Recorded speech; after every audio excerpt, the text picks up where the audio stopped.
আল্লাহ রাব্বুল আলামিন বলেন, আফাহাসিবতুম আন্নামা খলাকনাকুম আবাসা ওয়া আন্নাকুম ইলাইনা লা তুরজাউন। যে তোমরা কি এটা ধারণা করেছ যে আমি তোমাদেরকে এমনি এমনি সৃষ্টি করলাম আর তোমাদেরকে আর আমার কাছে ফিরে আসতে হবে না? তোমরা কি এমনটা ধারণা করেছো নাকি? আল্লাহ রাব্বুল আলামিন কোনো কিছুকেই অনর্থক সৃষ্টি করেন না। বিশেষ করে মানব জাতিকে সৃষ্টি করেছেন বিশেষ এক উদ্দেশ্য নিয়ে। আল্লাহ রাব্বুল আলামিন সূরাতুল মুলকের ভিতর বলেন, আল্লাযী খালাকাল মাউতা ওয়াল হায়াতা লিয়াবলুয়াকুম আইয়ুকুম আহসানু আমালা। যিনি মৃত্যু এবং জীবনকে সৃষ্টি করেছেন পরীক্ষা করার জন্যে। লিয়াবলুয়াকুম আইয়ুকুম আহসানু আমালা, যে কে সর্বোৎকৃষ্ট আমলের দিক থেকে সর্বশ্রেষ্ঠ আমল, সবচেয়ে সুন্দর আমল নিয়ে আসতে পারে। বলেন সুবহানাল্লাহ। সূরাতুল কমরের ভিতর আল্লাহ তাআলা বলেন, মা খালাকতুল জিন্না ওয়াল ইনসা ইল্লা লিয়াবুদুন। আমি মানুষ এবং জিন জাতিকে কেবলমাত্র আমার ইবাদতের জন্যই সৃষ্টি করেছি। বলেন সুবহানাল্লাহ। শুধুমাত্র ইবাদত, আর কোনো উদ্দেশ্য নয়। আপনারা এখন চিন্তায় পড়ে যাবেন অনেকেই, যে শুধুমাত্রই যদি ইবাদতের জন্য সৃষ্টি করা হয় তো মানুষ, তার কি আর কোনো কাজ নাই? তার কত পেরেশানি আছে, রিজিকের পেরেশানি আছে, ঘর সংসার আছে, ব্যবসা বাণিজ্য, চাকুরি, ক্ষেত খামার, কত কিছু। যদি শুধু ইবাদত নিয়ে মানুষ পড়ে থাকে তাহলে মানুষ এগুলো করবে কখন? এখানে বোঝার বিষয় হলো, বাহ্যিকভাবে ইবাদত হলো দুই প্রকার। একটু আওয়াজ দিয়ে বলবেন, ইবাদত কয় প্রকার? কথা বলে না, সবাই বলে না। ইবাদত কয় প্রকার? দুই প্রকার। একটা হলো ইবাদতে মাকসুদা, মৌলিক ইবাদত, আর একটা হলো ইবাদতে গায়রে মাকসুদা, যেটা প্রাসঙ্গিক ইবাদত, মৌলিক ইবাদত নয়। মৌলিক ইবাদত যেটাকে আল্লাহ রাব্বুল আলামিন সরাসরি ইবাদত হিসেবে সাব্যস্ত করেছেন, যেমন নামাজ, এটা সরাসরি ইবাদত। রোজা সরাসরি ইবাদত। যাকাত, কুরবানি, হজ, এগুলো হলো ইবাদতে মাকসুদা।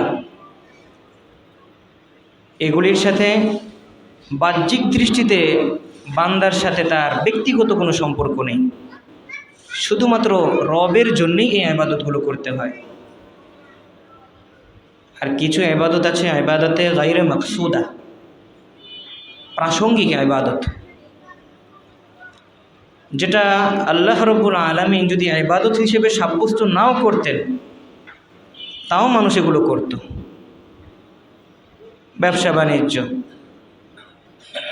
এটা আল্লাহ তাআলা ইবাদত হিসেবে সাব্যস্ত না করলেও মানুষ করত। বিবাহ শাদী, সন্তান জন্মদান, লালন পালন, সংসার, এগুলি মানুষের ব্যক্তিগত প্রয়োজন, প্রাকৃতিক চাহিদা মানুষের। এগুলো যদি আল্লাহ তাআলা ইবাদত হিসেবে সাব্যস্ত নাও করতেন তাও মানুষ এগুলো করত। কিন্তু আপনার আমার মালিক দয়ার মাওলা কত বড় মেহেরবান মাবুদ যে আমাদের ব্যক্তিগত প্রয়োজন, আমাদের ব্যক্তিগত চাহিদা, আমাদের নিজের স্বাদ আহ্লাদ মিটাবার বিষয়, আমাদের নিজের সুখ শান্তির বিষয়, ঘর সংসার, বিবাহ শাদী, খাওয়া দাওয়া, ব্যবসা বাণিজ্য, এইরকম জাগতিক বিষয় যেটার সাথে আল্লাহ তাআলার কোনো নিসবত নেই, কোনো সম্পর্ক নেই, সম্পর্ক আমার, প্রয়োজন আমার, কিন্তু আমি এইগুলোই পালন করব আমার রবের দিক নির্দেশনায়। আমি বিবাহ করব আমার রবের দিক নির্দেশনায়, আল্লাহর রাসূলের তরিকায়। এই বিবাহ শাদী, এই ঘর সংসার, আমার দাম্পত্য জীবনও আল্লাহ রাব্বুল আলামিন ইবাদত হিসাবে কবুল করবেন, বলেন সুবহানাল্লাহ। মানুষের খাওয়া দাওয়ার প্রয়োজন আছে, জরুরত আছে, কিন্তু সে হারাম পন্থায় সে জরুরত পুরা না করে হালাল পন্থায় সে রিজিক অন্বেষণ করল। সে রাসূল করিম সাল্লাল্লাহু আলাইহি ওয়াসাল্লামের দেখানো শেখানো পথ ও পদ্ধতিতে ব্যবসা করল, চাকুরি করল, সে সুন্নত তরিকায় খাবার খেলো, খাবার আগে বিসমিল্লাহ পড়ল, খাবার আগে পরের মাস্তুন দোয়াগুলো পড়ে নিল। এই খাবার দ্বারা আল্লাহ তাআলার কুদরতি সত্তার কোনো প্রয়োজন নাই, প্রয়োজন আমার। কিন্তু আল্লাহ তাআলার দিক নির্দেশনা মতো আমার জরুরতটাই আমি পুরো করলে আল্লাহ রাব্বুল আলামিন এর বিনিময়েও আপনার আমার আমল নামায় সওয়াব লিখে দেন, বলেন সুবহানাল্লাহ। আরো জোরে বলেন না সুবহানাল্লাহ। কত বড় মেহেরবান মাবুদ। সুতরাং মা খালাকতুল জিন্না ওয়াল ইনসা ইল্লা লিয়াবুদুন, আল্লাহ জিন এবং মানুষ জাতিকে সৃষ্টি করেছেন কেবলমাত্র তার ইবাদতের জন্য। সুতরাং বান্দা যদি বুঝতো কোনটা ইবাদতে মাকসুদা আর কোনটা ইবাদতে গায়রে মাকসুদা, আর সে অনুযায়ী বান্দা যদি আমল করত, বান্দার গোটা জিন্দেগি বন্দিগিতে পরিণত করা কোনো ব্যাপার ছিল না, ঠিক কিনা বলেন? আমরা জানি না, এগুলি জানার চেষ্টাও করি না। এই জন্য ভাই, জিন্দিগিকে বন্দিগি বানানো চাই। গোটা জিন্দিগি আমার বন্দিগিতে পরিণত হবে একমাত্র আমার রবের দিক নির্দেশনায় চললে, তার রাসূলের দেখানো পথ এবং পন্থা অবলম্বন করলে। এই ইবাদত বাহ্যিকভাবে যত ইবাদত করা যায়, ইবাদতে মাকসুদা যেটা, এই ইবাদত আবার দুই প্রকার। একটা ইবাদত করতে শুধুমাত্র শারীরিক সক্ষমতার প্রয়োজন, শারীরিক কসরত, কোশিশ, চেষ্টা, অর্থের প্রয়োজন নাই। যেমন নামাজ, আপনি তাকবীরে তাহরিমা বাঁধলেন, কিছু সময় দাঁড়িয়ে থাকলেন, তিলাওয়াত করলেন, রুকু করলেন, সিজদা করলেন, এখানে কোনো অর্থনৈতিক কারবার নেই, শুধুমাত্র শারীরিক। রোজা, সারাদিন না খেয়ে থাকলেন, দিনের নির্দিষ্ট সময় সুবহে সাদিক থেকে নিয়ে একেবারে সূর্যাস্ত পর্যন্ত পানাহার থেকে বিরত থাকলেন, এখানেও কোনো অর্থনৈতিক কারবার নেই, টাকা পয়সার কোনো সম্পর্ক নেই ইবাদতের সাথে। কিছু ইবাদতের সম্পর্ক শরীরের সাথে নয়, বরং শুধু অর্থের সাথে। যেমন যাকাত, এটার সম্পর্ক মৌলিকভাবে অর্থের সাথে। আপনার পয়সা আছে, নিসাব পরিমাণ সম্পদের মালিক আপনি, আপনি একজনকে আদেশ করে দিলেন, নির্দিষ্ট জায়গায় যাকাতের অর্থ পৌঁছে দিল, বাস আপনার তরফ থেকে যাকাত আদায় হয়ে গেল, বলেন সুবহানাল্লাহ। মেহনতের দরকার নেই। কোরবানি, এখানেও অর্থের সম্পর্ক। আপনি কাউকে পয়সা দিয়ে দিলেন, পশু খরিদ করে আনলো, বলে দিলেন নির্দিষ্ট জায়গায় জবাই করে নির্দিষ্ট পরিমাণ গোশত মাংস এটা গরিব দুঃখী আত্মীয় স্বজনদের মাঝে বন্টন করে দিতে, কিছু নিজের জন্য রাখতে। সব কাজ আপনার অধীনস্থদের দ্বারা করিয়ে নিলেন। আপনি সরে জমিনে এই কোরবানি সংক্রান্ত কোনো কাজে অংশগ্রহণ না করলেও এই কোরবানি কবুল করবেন কে? আল্লাহ। এখানে অর্থের সম্পর্ক। কিন্তু কিছু ইবাদত শারীরিকভাবে এই ইবাদতগুলো করতে হয়, কিছু ইবাদত অর্থনৈতিকভাবে করতে হয়, টাকা পয়সার দ্বারা করতে হয়। কিন্তু হজ এটা এমন এক ইবাদত, শুধু শারীরিক সক্ষমতা থাকলেই হয় না, পাশাপাশি অর্থনৈতিক স্বাবলম্বীও হতে হয়। আবার অর্থনৈতিকভাবে স্বাবলম্বী কিন্তু শারীরিকভাবে সক্ষম না, সে হয়তো বয়সের কারণে নড়তে চড়তে পারে না, বিকলাঙ্গ, নানান প্রতিবন্ধকতা তার আছে, কিন্তু টাকা পয়সার তার কোনো কমতি নাই, এর উপরও হজ ফরজ না। অর্থাৎ হজ তার উপরই ফরজ হয় যার শারীরিক সক্ষমতাও আছে, অর্থনৈতিকভাবেও সে স্বাবলম্বী, ঠিক কিনা বলে? এটার নাম হলো হজ। আপনি নামাজ পড়বেন, গোটা পৃথিবীর জমিনকে আল্লাহ রাব্বুল আলামিন মসজিদ বানিয়ে দিয়েছেন, বলেন সুবহানাল্লাহ। নির্দিষ্ট জায়গার প্রয়োজন নাই। আপনি ঘরে আছেন, নামাজ পড়বেন, কবুল করবে কে? আপনি ক্ষেত খামারে আছেন, পাহাড়ে পর্বতে আছেন, সমুদ্রের মাঝখানে আছেন, আজানের সময় হয়ে গেছে, নামাজের সময় হয়ে গেছে, আপনি আজান দিয়ে একামত দিয়ে নামাজ পড়ে নিলেন, কবুল করবেন কে? আল্লাহ। তবে হ্যাঁ, না পারতে মসজিদে নামাজ ত্যাগ না করে।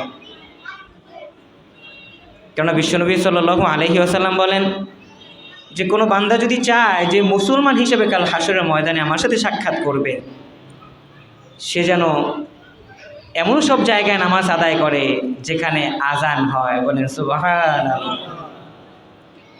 তো আজান হয় কোথায়? মসজিদে।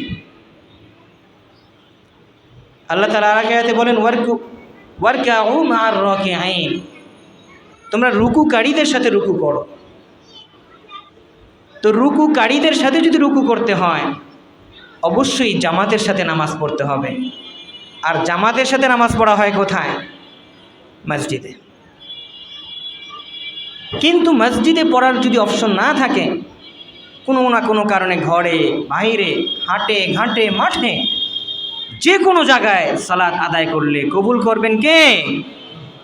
ঘরে থাকেন, বাইরে থাকেন, যেখানে থাকেন, আপনি রোজা রাখলেন, কোনো অসুবিধা নাই। দেশে থাকেন, দেশের বাইরে থাকেন, চাই অফিসে থাকেন, চাই ঘরে থাকেন, কি স্কুলে থাকেন, কি মাদ্রাসায় থাকেন, যেখানেই থাকেন আপনি রোজা রাখেন, কোনো অসুবিধা নাই। পৃথিবীর যে প্রান্তেই আপনি থাকেন, আপনি সেখানে বসে যাকাত আদায় করতে পারেন, সেখানে বসে আপনি কোরবানি করতে পারেন। কিন্তু হজ এটা যেখানে সেখানে করা যায় না। হজ করার জন্যে নির্দিষ্ট জায়গার প্রয়োজন, হজ করার জন্যে শারীরিক সক্ষমতার প্রয়োজন, হজ করার জন্যে অর্থনৈতিক স্বাবলম্বী হওয়ার প্রয়োজন, হজ করার জন্যে নির্দিষ্ট জায়গায় বান্দার হাজিরা দেওয়ার প্রয়োজন, বলেন সুবহানাল্লাহ। আরো জোরে বলেন না সুবহানাল্লাহ। কোন সে জায়গা? সে জায়গা হলো পৃথিবীর আদি ঘর, একেবারে প্রাচীন ঘর, প্রাচীন স্থান, যে জায়গার বর্ণনা দিতে গিয়ে আল্লাহ রাব্বুল আলামিন সূরাত আলে ইমরানের ভিতর বলেন, ইন্না আউওয়ালা বাইতিন উযিআ লিন-নাস লাল্লাযী বিবাক্কাতা মুবারাকান ওয়া হুদাল লিল-আলামিন। এমন এক ঘর আল্লাহ রাব্বুল আলামিন এই ঘরের বর্ণনা দিতে গিয়ে বলেন, নিঃসন্দেহে মানব জাতির জন্যে সর্বপ্রথম যে ঘর নির্মাণ করা হয়েছে, যে ঘর তৈরি করা হয়েছে মানুষের জন্যে, মানুষের ইবাদতের জন্যে, তার অবস্থান হলো আল্লাযী বাক্কাতা, বলেন সুবহানাল্লাহ। আল্লাযী বাক্কা, বাক্কা মানে হলো মক্কা। এখানে মিম শব্দটাকে বা দ্বারা পরিবর্তন করা হয়েছে। এই বাক্কা শব্দের বিভিন্ন ব্যাখ্যা মুফাসসিরিনে কেরামগণ করেছেন। কেউ কেউ বলে বাক্কা হলো গোটা শহরটার নাম। এখন বর্তমান যে মক্কা শরীফ, যে শহরের ভিতর অবস্থিত, যে মক্কায় অবস্থিত, সেই গোটা শহরটার নাম ছিল, প্রাচীন নাম ছিল বাক্কা। আর এই বাক্কার মধ্যে যে মসজিদ, পৃথিবীর যে প্রথম ঘর, সেই ঘরটার নাম হলো মক্কা। আবার কেউ কেউ বলেন যে না, যে প্রাচীন নাম মসজিদ বলেন আর মসজিদের এই গোটা এরিয়াটাকে বলেন, পুরোটাই প্রাচীন নাম ছিল বাক্কা। পরবর্তীতে এ নাম পরিবর্তন হয়ে মক্কা হয়েছে। তো মক্কা বলি আর বাক্কা বলি, পৃথিবীর প্রথম ঘর সেখানে। আল্লাহ রাব্বুল আলামিন তার বান্দাদেরকে জমা করার জন্যে এ ঘরকে, এই পৃথিবীর সর্বপ্রথম মানুষ হযরত আদম আলাইহিস সালাম, তিনি পৃথিবী আসারও প্রায় 2000 বছর আগে আল্লাহ রাব্বুল আলামিন সৃষ্টি করেছেন, বলেন সুবহানাল্লাহ। আল্লাহ রাব্বুল আলামিন বান্দার যত প্রয়োজন আছে, দেখবেন বান্দার যত প্রয়োজন আছে, সব প্রয়োজন বান্দার সৃষ্টিরও বহুকাল আগ থেকে আল্লাহ রাব্বুল আলামিন সৃষ্টি করেছে। মানুষ যখন সৃষ্টি হয়, মানুষ যখন জন্মগ্রহণ করে, এখনও তো করে নাই, এই জন্মগ্রহণেরও বহুকাল আগে যেহেতু বান্দার খাবারের প্রয়োজন, তার মাতৃদুগ্ধের প্রয়োজন, মাতৃদুগ্ধ কোথায় হবে? আল্লাহ রাব্বুল আলামিন এই বান্দার দুনিয়াতে আসারও বহুকাল আগে তার মায়ের বুকে তার স্তন সৃষ্টি করেছেন, বলেন সুবহানাল্লাহ। আরও জোরে বলেন না সুবহানাল্লাহ। প্রয়োজন আসার আগে আগে আল্লাহ রাব্বুল আলামিন এগুলো পুরা করে রেখে দিয়েছেন। কখন প্রয়োজন হবে, কখন বান্দা খুঁজবে, দরকার নাই। যে আয়াত বলেছিলাম, মা খালাকতুল জিন্না ওয়াল ইনসা ইল্লা লিয়াবুদুন, যে আমি মানুষ এবং জিন জাতিকে কেবলমাত্র আমার ইবাদতের জন্য সৃষ্টি করেছি। তো মানুষ যদি 24 ঘন্টা ইবাদত করে, তো রিজিকের পিছনে ছুটবে কখন? সংসারের পিছনে ছুটবে কখন? এগুলোও তো তার জরুরত। আল্লাহ তাআলা বান্দার কাছে কি চান? আল্লাহ তাআলা পরবর্তী আয়াতে জানিয়ে দিলেন, মা উরিদু মিনহুম মির রিজক, আমি তো বান্দার কাছে কোনো রিজিক চাই না। ওয়া মা উরিদু আন ইউতঈমুন, আর আমি এটাও চাই না বান্দা আমাকে খাওয়াবে, আমাকে পড়াবে। আমি এগুলোর মুহতাজ নই। আল্লাহ এগুলোর মুখাপেক্ষী নয়। ইন্নাল্লাহা হুয়ার রাজ্জাকু যুল কুওয়াতিল মাতিন, নিঃসন্দেহে আল্লাহ যিনি হলেন সমগ্র সৃষ্টি জগতের রিজিক দাতা, বলেন সুবহানাল্লাহ। আরও জোরে বলেন না সুবহানাল্লাহ। আমাদের রিজিক দাতা কে? আর একটু আওয়াজ দিয়ে বলতে হবে, কে? আমাদেরকে খাওয়ায় কে? আমাদেরকে পড়ায় কে? যে সন্তান দুনিয়াতে এখনো আসে নাই মায়ের গর্ভে, সে সন্তানকেও মায়ের গর্ভে মায়ের নাভির সাথে কানেকশন করে তার খাবারের বন্দোবস্ত করেন কে? বান্দা যখন দুনিয়াতে আসে, আসার সাথে সাথে মায়ের দুধের ভিতর, কিন্তু স্তনের ভিতর দুধ আসে না, কিন্তু দুধ আসতে যেন দেরি হওয়ার কারণে বান্দার কষ্ট না হয়ে যায়, প্রায় 22 থেকে 24 ঘন্টা সে যেন টিকে থাকতে পারে, সেই টিকে থাকার মতো খাবার মজুদ সে নিয়েই দুনিয়াতে আসে। বলেন আল্লাহু আকবার। আরো জোরে বলেন না আল্লাহু আকবার। সব বন্দোবস্ত করেন কে? মা উরিদু মিনহুম মির রিজক ওয়া মা উরিদু আন ইউতঈমুন। সুতরাং বান্দার যা দরকার এগুলো আল্লাহ তাআলা আগে থেকেই পুরা করে দেন। সেই আলমে আরওয়াহ থেকে নির্দিষ্ট সময়ের জন্য, পরীক্ষার জন্য বান্দা এসেছে। আবার বান্দা তার রবের কাছে ফিরে যাবে। যে যত আগে তার রবকে চিনবে সে তার রবের জন্য তত বেশি পাগল হয়ে যাবে। বলেন সুবহানাল্লাহ। আরো জোরে বলেন না সুবহানাল্লাহ। দেখেন, মানুষ নামাজ পড়ে, এই নামাজের সাথে বান্দার কি সম্পর্ক? নামাজ যেন বান্দার সাথে তার মনিবের পরিপূর্ণ আনুগত্যের পরিচয় গ্রহণ করে। বলেন সুবহানাল্লাহ।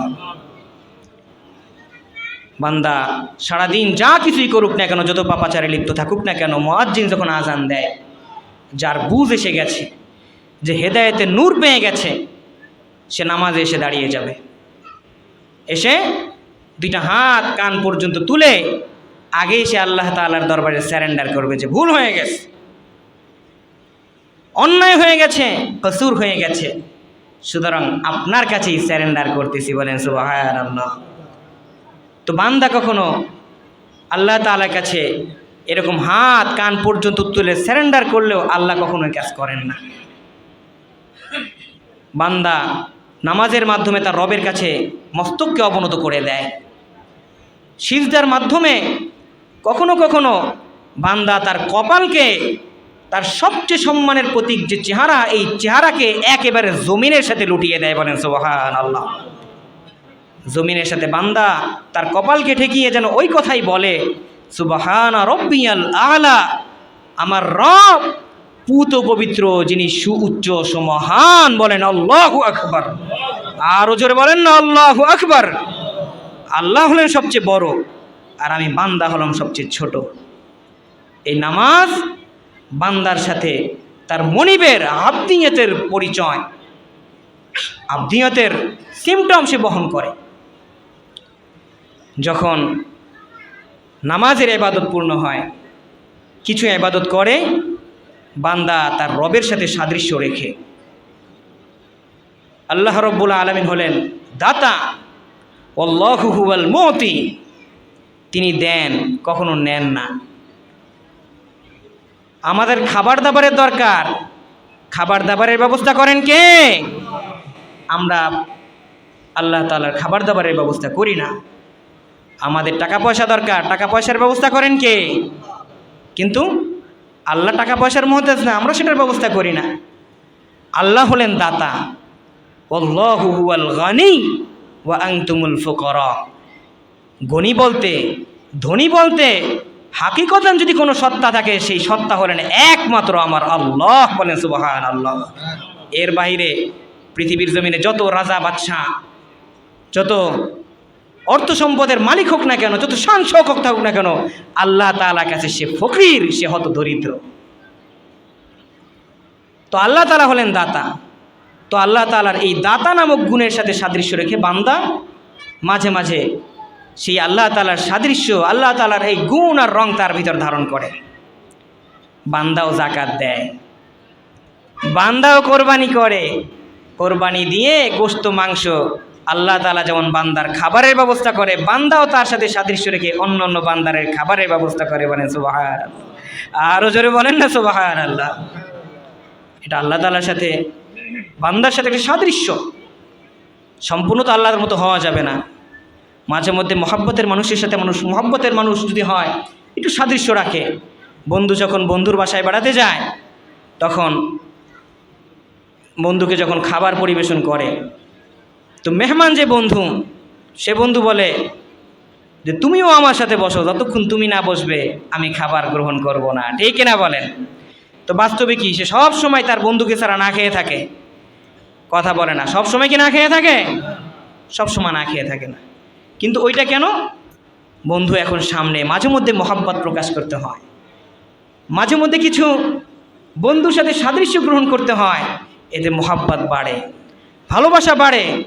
আমরা তো আল্লাহর মতো দিতে পারবো না, কিন্তু মাঝে মধ্যে আল্লাহ তাআলার মতো একটু সাদৃশ্য গ্রহণ করা, বছরে একবার যাকাত, বছরে একবার কোরবানি, মানুষকে কিছু অর্থ সম্পদ দান, মানুষকে কিছু খাদ্যদ্রব্য দান, তো আল্লাহ তাআলার এই গুণের সাথে বান্দার সাথে একটা সাদৃশ্য। আর হজ এমন এক ইবাদত, বান্দা নামাজ পড়ল, নামাজের মাধ্যমে বান্দা তার সম্মানের সবচাইতে শ্রেষ্ঠ প্রতীক যে কপাল, যে চেহারার জন্যে মানুষ এত যত্ন নেয়, এত স্নো, এত ক্রিম, এত মেকআপ সে ব্যবহার করে, যে চেহারা বান্দার সম্মানের প্রতীক, এই চেহারাটাকেও বান্দা তার রবের সামনে মাথা নত করার জন্যে, রবের সামনে নিজেকে ছোট জ্ঞান করার জন্যে, তার শরীরের সবচাইতে দামি বস্তু, সবচাইতে শ্রেষ্ঠ বস্তু, এই মাথাটাকে বান্দা জমিনের সাথে ঠেকিয়ে দেয়। বলেন সুবহানাল্লাহ। বান্দা এসেছে আলমে আর রূহ থেকে দুনিয়ার জমিনে, কিছু সময় পরীক্ষা দিয়ে আবার রূহের জগৎ থেকে দুনিয়ায় এসে আবার আখিরাতের জন্য প্রস্তুতি গ্রহণ করতেছে। আবার সে রবের দিকে মুতাওয়াজ্জিহ হবে, আবার সে রবের দিকে প্রত্যাবর্তন করবে। এক এক করে ধাপে ধাপে সে অগ্রসর হয়। বান্দা প্রথমেই নামাজের মাধ্যমে সম্পূর্ণ তার আবদিয়াত প্রকাশ করল, একেবারে আনুগত্যের মাধ্যমে তার সম্পূর্ণ নিজেকে বিলীন করে দিয়ে আল্লাহ তাআলার সামনে বান্দা হিসেবে নিজেকে উপস্থাপন করল। এরপর যাকাতের মাধ্যমে বান্দা এক এক করে আল্লাহ তাআলার সাদৃশ্য, আল্লাহ তাআলার কিছু গুণ নিজের ভিতর ধারণ করার চেষ্টা করলো। কোরবানি দেওয়ার মাধ্যমে আল্লাহ তাআলার গুণ নিজের ভিতর ধারণ করার চেষ্টা করলো। একমাত্র উদ্দেশ্য, দুনিয়ায় এসেছি যে আল্লাহ তাআলার কুদরতি হাতে সৃষ্টি হয়ে পরীক্ষা দেওয়ার জন্যে, সেই আল্লাহকে কখন খুঁজে পাবো, সেই আল্লাহর সাক্ষাৎ কখন পাবো। বান্দা যেন আল্লাহ তাআলার সাক্ষাতের জন্যে নামাজের মাধ্যমে, ইবাদতের মাধ্যমে, যাকাতের মাধ্যমে, কোরবানির মাধ্যমে, অন্যান্য নফল ইবাদতের মাধ্যমে বান্দা তার রবের সাথে সাক্ষাতের জন্য মরিয়া হয়ে যায়। বলেন সুবহানাল্লাহ। কিন্তু দুনিয়ায় থাকতে তো বান্দার সাথে রবের সাথে সাক্ষাৎ হওয়া কোনোদিন সম্ভব না। সুতরাং বান্দা তো ব্যাকুল হয়ে আছে, বান্দা রবের সাথে সাক্ষাৎ করবে। নামাজের মাধ্যমে বান্দা তার রবকে খোঁজে, যাকাত দিয়ে রবের সাথে সাদৃশ্য গ্রহণ করে বান্দা তার রবকে খোঁজে, কোরবানি দিয়ে বান্দা তার রবের সাথে সাদৃশ্য গ্রহণ করে তার রবকে খোঁজে। বান্দা তো একেবারে ব্যাকুল হয়ে আছে। এই ব্যাকুল মনা, এই আশেক মনা, এই বান্দাকে সান্ত্বনা দেওয়ার জন্যে আল্লাহ রব্বুল আলামিন পৃথিবীর জমিনে এমন এক ঘর নির্মাণ করলেন যে ঘরে গিয়ে বান্দা যদি হাজিরা দেয়, কেমন যেন বান্দা সরাসরি আল্লাহর ঘরে গিয়ে হাজিরা দেয়। বলেন সুবহানাল্লাহ। আরো জোরে বলেন না সুবহানাল্লাহ। আল্লাহ রব্বুল আলামিন বলেন, ইন্না আউওয়ালা বাইতিন উযিআ লিন-নাসি লাল্লাযী বিবাক্কাতা মুবারাকান ওয়া হুদাল লিল আলামিন। নিঃসন্দেহে মানব জাতির জন্যে, মানুষের জন্যে রবের সাথে মোলাকাতের একমাত্র ঘর যেটা, সেই ঘর অবতীর্ণ হয়েছে মক্কায়। বলেন সুবহানাল্লাহ। আরো জোরে বলেন না সুবহানাল্লাহ। যে ঘরকে আল্লাহ রব্বুল আলামিন বরকতময় করেছেন, মুবারাকান। এখানে বরকতের কি অর্থ? বরকত একটা হলো বাহ্যিকভাবে দেখতে অনেক বৃদ্ধি পাওয়া, যেটাকে বলে বরকত। যেমন অনেক টাকা পয়সার মালিক আপনি হলেন, এটাকে বলে বরকত। আবার অনেক টাকা পয়সার মালিক হন নাই, কিন্তু কিছু টাকা পয়সা হয়েছে সত্য, কিন্তু অনেক টাকা পয়সা দিয়ে যে কাজ করা সম্ভব হতো, সেই অল্প কিছু টাকা দিয়ে আল্লাহ রব্বুল আলামিন সে কাজগুলোকে সম্পাদন করে দেন। বলেন সুবহানাল্লাহ। এটার নামও বরকত। দেখতে বেশি দেখা যায়, সেটাও বরকত।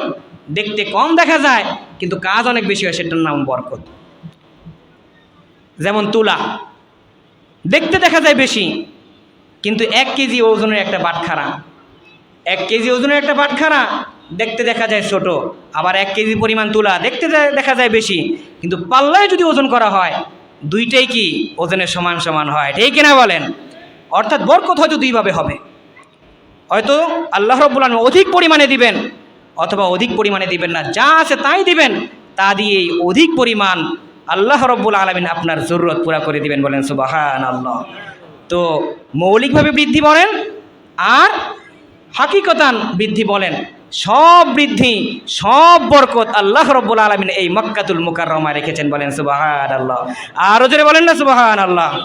দেখবেন জাগতিক যে প্রয়োজন আছে আল্লাহ রব্বুল আলামিন এই মক্কার জমিনের ভিতর সব ধরনের রিজক দিয়ে পরিপূর্ণ করে দিয়েছেন। বলেন সুবহানাল্লাহ। এই হজের মৌসুম চলতেছে, হজ যখন আসে দেখবেন লক্ষ লক্ষ মানুষ সেই মক্কাতুল মুকাররমায় উপস্থিত হয়। লাব্বাইক লাব্বাইক আল্লাহুম্মা লাব্বাইক ধ্বনিতে গোটা মক্কা শহর প্রকম্পিত হয়ে যায়, ঠিক কিনা বলেন? এই যে এত মানুষ, লাখ লাখ মানুষ, মক্কায় স্বাভাবিক যে মানুষজন থাকে তার চাইতে কয়েক গুণ মানুষ যে বেড়ে যায়। দেখবেন এমন এক শহর, এমন এক এলাকা যেখানে ধুধু মরুভূমি, কোনো মাটি নাই, অথচ সেখানে ফল মূল খাদ্যদ্রব্য কোনো কিছুর কমতি আল্লাহ রাব্বুল আলামিন রাখেন নাই। বলেন সুবহানাল্লাহ। এই যে লক্ষ লক্ষ মানুষ প্রতি বছর যায়, একদিন দুই দিনের জন্য না, 3-4 মাসের জন্য যায়, তারপরও দেখা যায় কোনো দিন তাদের এই খাদ্য ঘাটতি পুরা করার জন্যে বহির্বিশ্বের কোনো দেশের মুখাপেক্ষি হতে হয় না, ঠিক কিনা বলেন?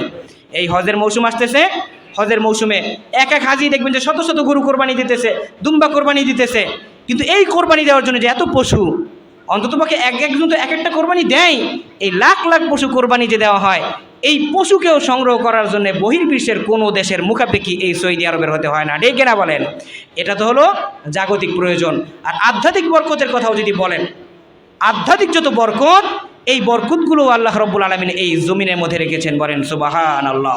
যেমন কিছু কিছু ইবাদত আল্লাহ তাআলা রেখেছেন এই জমিনের সাথে খাস, যেমন হজ, উমরা, এটা এই জমিনের সাথে খাস। এছাড়াও অন্যান্য যে ইবাদত আছে, নামাজ, আপনি এই জমিনের ভিতর এক ওয়াক্ত নামাজ পড়লে যেই সওয়াব, বাইতুল্লাহর জমিনে গিয়ে সেই এক ওয়াক্ত নামাজ পড়লে 1,00,000 গুণ সওয়াব বাড়িয়ে দেন কে? আরও জোরে বলেন কে? সুতরাং আধ্যাত্মিক দিয়ে বলেন আর জাগতিক দিয়ে বলেন, সব দিক দিয়ে আল্লাহ রব্বুল আলামিন মক্কার জমিনকে বরকতময় করেছেন। হুদাল লিল মুত্তাকিন, শুধুমাত্র মুসলমানদের জন্য নয়, বরং গোটা বিশ্ববাসীর জন্য এই মক্কার জমিনকে হেদায়েতের মার্কাজ হিসেবে আল্লাহ রব্বুল আলামিন কবুল করেছেন। বলেন সুবহানাল্লাহ। সম্মানিত হাজিরিন, সময় মুখতাসার, এই মক্কার সূচনা লগ্ন নিয়ে, মক্কার আদি এবং ঐতিহ্য নিয়ে আল্লাহ যদি চাহে তো আগামী জুমা থেকে আলোচনা হবে। যতটুকু আলোচনা করা হলো আল্লাহ রব্বুল আলামিন আমাদেরকে এর উপর আমল করার তৌফিক দান করুন, আমিন। ওয়া আখিরু দাওয়ানা আলহামদুলিল্লাহি রাব্বিল আলামিন। যারা সুন্নাত নামাজ পড়েননি, 4 রাকাত ক্বাবলা নামাজ সুন্নাত নামাজ পড়েন।